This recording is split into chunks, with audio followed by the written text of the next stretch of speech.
大家好啊！房地產經紀小林啊，今日介紹俾大家嘅呢套係大潤發隔離嘅呢個龍騰花園啦。而家我哋嘅配套係非常之齊全嘅，喺大潤發嘅一個商圈嚟嘅。然後我哋呢個嚟個中文頭都知道啊，呢個天一城咧係比較集中嘅一個地點，食嘅、玩嘅、賣嘅都基本齊全㗎啦。我哋上去睇睇，我哋而家介紹俾你嘅呢套房。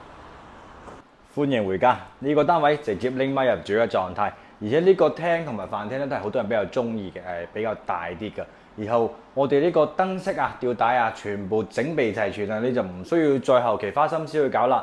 呢邊呢啲餐吧台、餐邊櫃咧，全部整備齊全，全部都係訂做入場嘅嚇。而且我哋燈光效果咧都比較 OK， 就業主都花咗好多心機去整㗎啦。而且我哋而家廚房空間咧，一個4開門嘅大冰箱整備齊全，所以呢個位置就放喺度就比較逼夾啲嚇。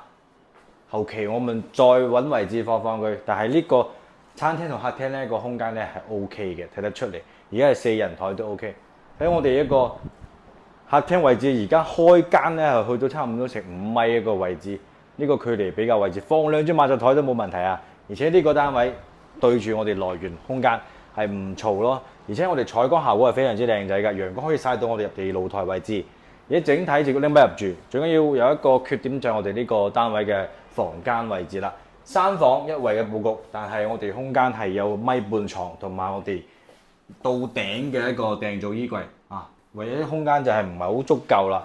啲空間去晒我哋嗰個餐廳客廳，主人房呢邊都係放1.5米床啊，都整備齊全一個邊櫃，全部到頂定做。而且我哋呢啲採光窗咧，全部係換新㗎啦，全部都係新嘅。而且我哋而家總價 total 40零個，直接拎翻入住呢種咁嘅單位。電梯啊，呢個客房都做咗一邊嘅榻榻米，全部嗰個硬件設施咧，地板、水管、電線全部換新㗎啦，整個都係新，就唔需要後期再去操心。呢種單位啊，相對其他冇裝修嘅肯定會貴少少，但係慳時慳力，唔需要再操心啊嘛。而且我哋啲家私家電背景牆全部整備齊全，而家我總價 total 40零個，有興趣你哋研究睇睇。